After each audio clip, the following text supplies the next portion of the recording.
देखिए class 10th की exercise 1.3, ठीक है। जो दिया है इसमें, सिद्ध कीजिए कि रूट 5 एक अपरिमेय संख्या है। हमें यह सिद्ध करके दिखाना है कि रूट 5 एक अपरिमेय संख्या है। तो पहले हम क्या करेंगे कि रूट 5 को परिमेय संख्या सिद्ध करने की कोशिश करेंगे।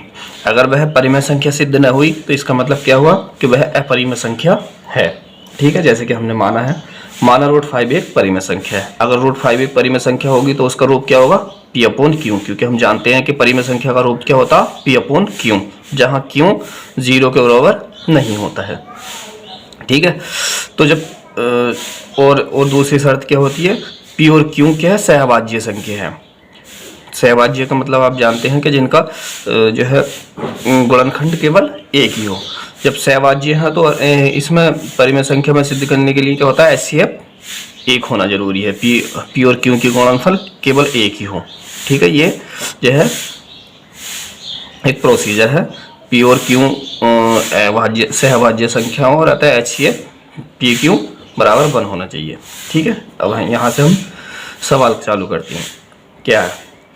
क्या दिया था कि माना रूट, हमने क्या किया था सबसे पहले, माना रूट 5 एक परिमेय संख्या है और रूट 5 बराबर पी अपॉन क्यू। जब रूट 5 परिमेय संख्या होगा तो पी अपॉन क्यू के रूप में होगा, तो रूट 5 बराबर पी अपॉन क्यू, ठीक है। अब इसकी इधर गुणा करनी हमने, क्यू की इधर गुणा करी बटे का 1 मान के, इसकी इधर गुणा करी, तो क्या हो गया, रूट 5 क्यू बराबर पी, ठीक। तो अब इसे साइड चेंज कर ली, पी इधर लेफ्ट साइड में ले लिया और रूट 5 क्यू जो है राइट साइड में ले लिया, ठीक है। अब देखिए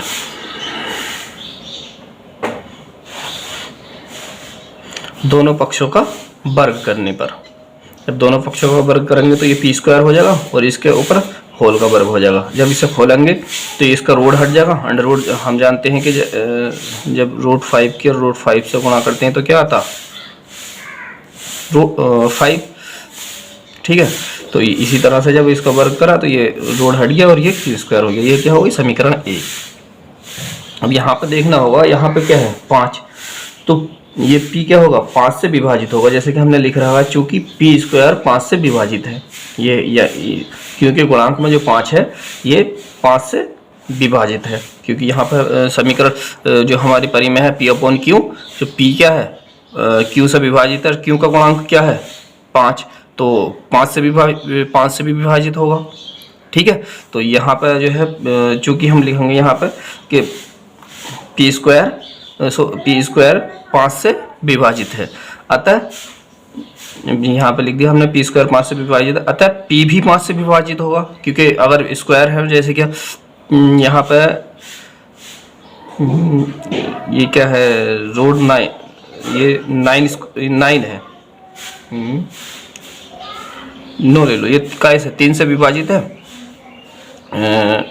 सॉरी 3 का वर्ग 3 का वर्ग क्या होता है 9, तो 9 3 से विभाजित है, जैसे क्या, तो ये 3 भी तो 3 से विभाजित होगा, ठीक है। जैसे क्या 25 है, 25 का आएगा 5 का वर्ग क्या है 25, 25 का ऐसे विभाजित है 5 से, तो अब जो 5 है वो भी तो 5 से विभाजित होगा। तो इसी तरीके से पी स्क्वायर अगर 5 से विभाजित है तो पी भी 5 से विभाजित होगा, अतः पी यहाँ ये है प्रोसीजर, अतः पी बराबर 5r मान लेंगे, ठीक है। ये यहाँ से प्रोसीजर है। तो अब यहाँ पर भी हमने दोनों पक्षों का वर्ग कर दिया, ठीक है। तो क्या हो जाएगा, ये पी स्क्वायर हो जाएगा और ये 25r स्क्वायर, देखिए आ गया।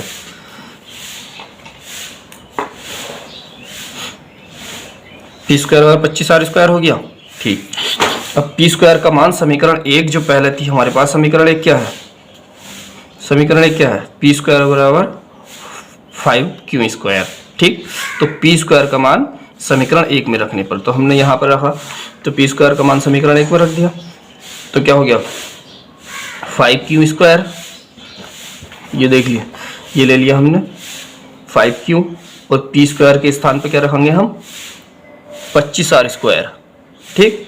तो ये हमने रख दिया, तो ये क्या 5q स्क्वायर बराबर 25r स्क्वायर, अब क्यू को अगर हमें मान निकालना है तो 5 के क्यू के गुणांक में जो होगा वो बराबर की संख्या के बटे में पहुंच जाएगा। क्यू के गुणांक में क्या है 5, बराबर की संख्या क्या है 25 आर स्क्वायर।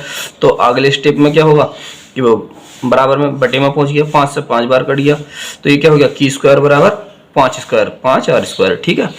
अच्छा, क्यू स्क्वायर 5 से विभाजित है, जैसे कि पहले हमने बताया था, जैसे यहाँ पे बताया था ना कि पी स्क्वायर 5 से विभाजित है, ये क्यू के गुणांक में 5 है, तो इसी तरह से जो है क्यू के गुणांक आर के गुणांक में 5 है और बराबर से क्या है क्यू स्क्वायर, तो ये क्यू स्क्वायर 5 से विभाजित होगा। तो ये हमने यहाँ पे लिखा चूंकि क्यू स्क्वायर 5 से विभाजित है, अतः क्यू भी इसका वर्गमूल भी जो है 5 से विभाजित होगा। ठीक है, एक घात भी 5 से विभाजित होगी। ठीक है, अब पी व क्यू दोनों 5 से विभाजित है।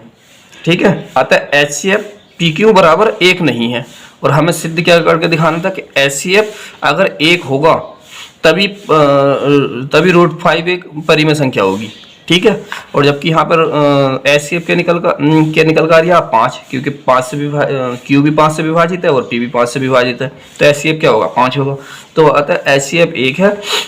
तो हमने जो शुरू में अवधारणा की थी कि माना रूट 5 एक परिमेय संख्या है, ये हमारा गलत सिद्ध हो गया। अगर परिमेय संख्या होता तो हमें 1 निकल का आता आंसर, ये HCF बराबर 1 निकल का आता अगर परिमेय संख्या होता, और जबकि निकल का क्या आया है 5, दोनों संख्याएं 5 से विभाजित हैं। तो अतः हमारी अवधारणा विरोधाभास प्रकट होती है, अतः रूट 5 एक अपरिमेय संख्या है। अगर परिमेय संख्या होती तो HCF बराबर 1 निकल का आता, और जबकि 1 नहीं निकल का आया, HCF निकल का आया, HCF PQ बराबर निकल का आया है 5। ठीक, तो हमने जो अवधारणा शुरू में सबसे पहले अवधारणा की थी कि रूट 5 एक परिमेय संख्या, ये क्या गलत सिद्ध हो गया। तो जब परिमेय संख्या नहीं है तो कॉमन साइंस की बात है अपरिमेय संख्या होगा, तो क्या हुआ तो अर्थात रूट 5 एक अपरिमेय संख्या है। ठीक है,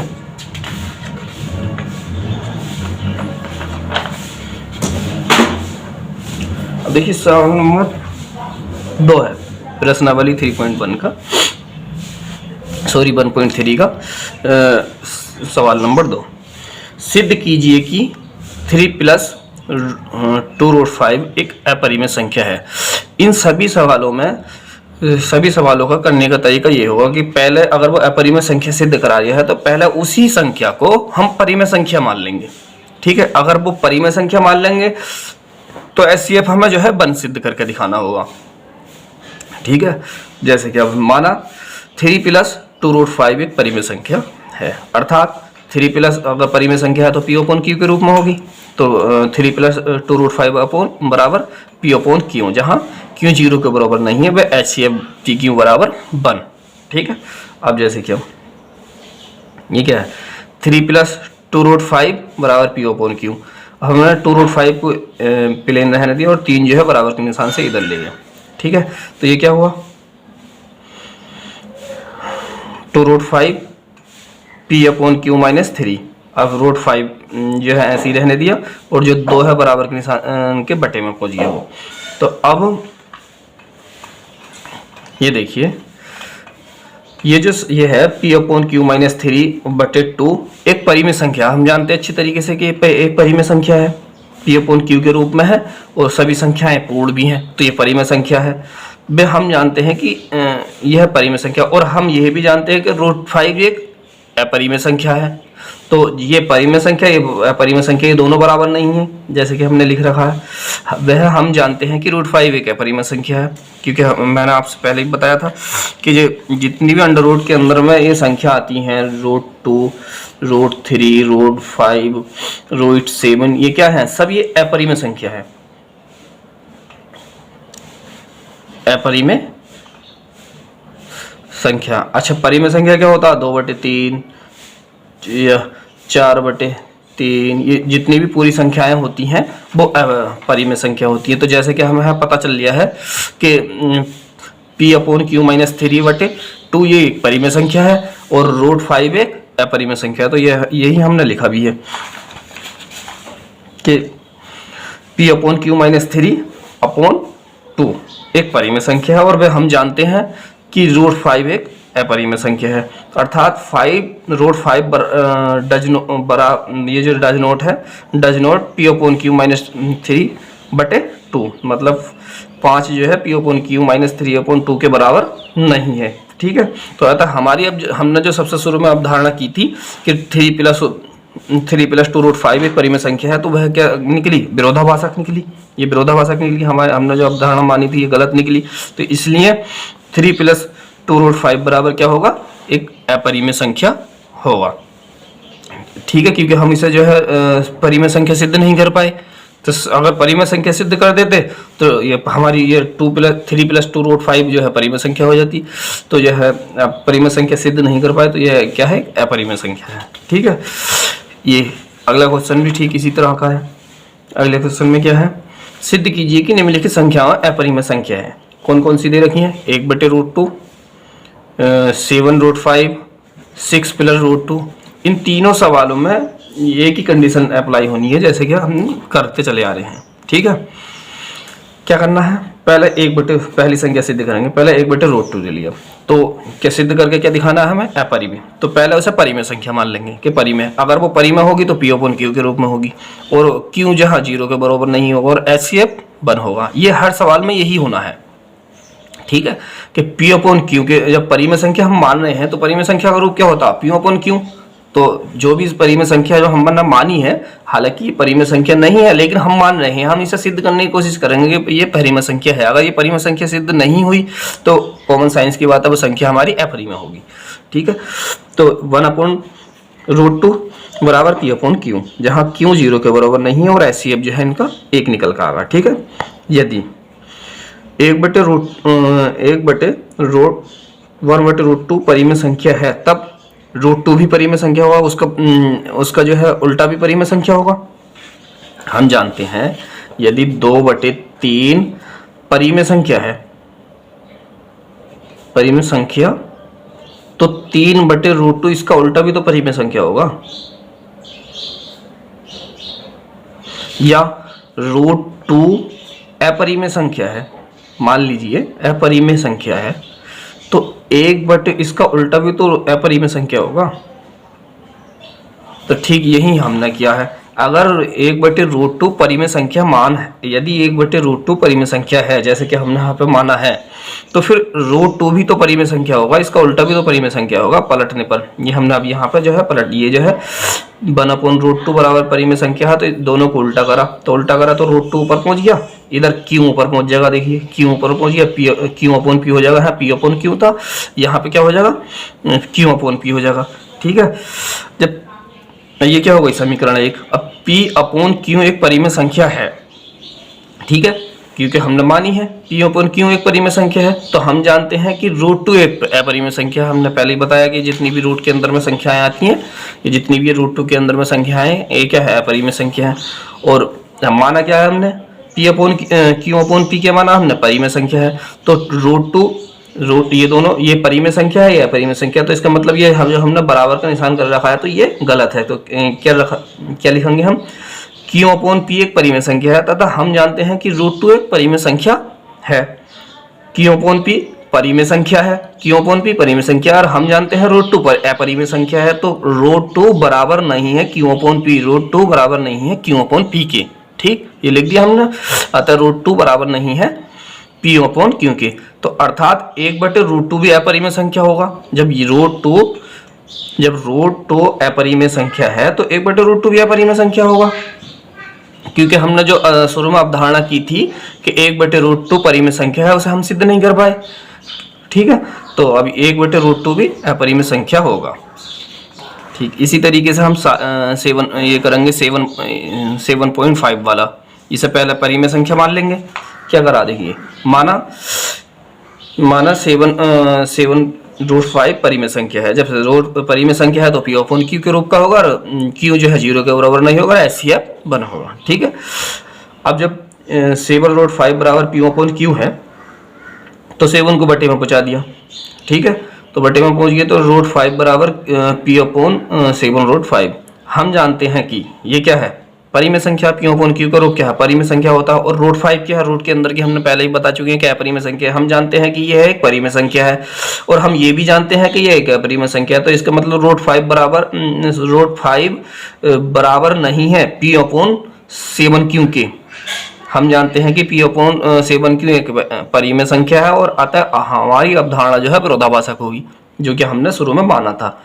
तो हम जानते हैं कि √5 एक है परिमेय संख्या है, तो √5 बराबर p अपॉन, यहाँ पर लिख दो आप चाहे कि √5 बराबर p7√q के बराबर नहीं आता है।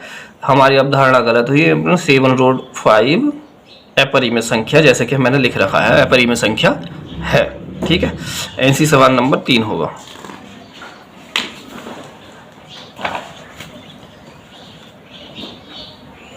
देखिए सवाल नंबर 3 क्या है, 6 + √2। ठीक है, अभी से हमें जो है पहले परिमेय संख्या सिद्ध करने की कोशिश करेंगे। परिमेय संख्या सिद्ध नहीं होगी तो अपरिमेय हो जाएगा। जैसे क्या माना हमने, यह है अपरिमेय संख्या सिद्ध करके दिखाना है, लेकिन कोशिश पहले परिमेय संख्या सिद्ध करने की करेंगे। ठीक है, 6 + √2 को परिमेय मान लिया। परिमेय होगा तो p अपॉन q के रूप का होगा, और q 0 के बराबर नहीं होगा, और HCF PQ बराबर 1 होगा। ये जो है जब परिमेय संख्या का नियम है। ठीक, जब 6 + √5 बराबर p अपॉन q है, तो 6 बराबर से इधर पहुंच गया, तो ये p अपॉन q - 6 हो गया। हम जानते हैं कि p अपॉन q - 6 एक परिमेय संख्या है, क्योंकि पहले भी हम बता चुके हैं p अपॉन q - 6 जितनी भी ये संख्या होती है इस तरह की बराबर जो रूट में नहीं होती हैं, वो क्या होती हैं 2/3 या 2/4 -3, ये जितनी भी संख्या है ये क्या है, परिमेय संख्या है। तो हम यहाँ पे क्या लिखेंगे कि ये क्या है, एक परिमेय संख्या है। हम जानते हैं कि, और रूट एक अपरिमेय संख्या, हम ये भी जानते हैं रूट के अंदर की जितनी भी संख्या है वो अपरिमेय होती हैं। तो अतः p अपॉन q - 6 बराबर नहीं है 2 के, सही है, हो सकती। तो 6 + √2 एक अपरिमेय संख्या है। जब अगर बराबर होती तो जो है परिमेय संख्या हो जाती। तो 6 + √2 एक अपरिमेय संख्या है। ठीक है।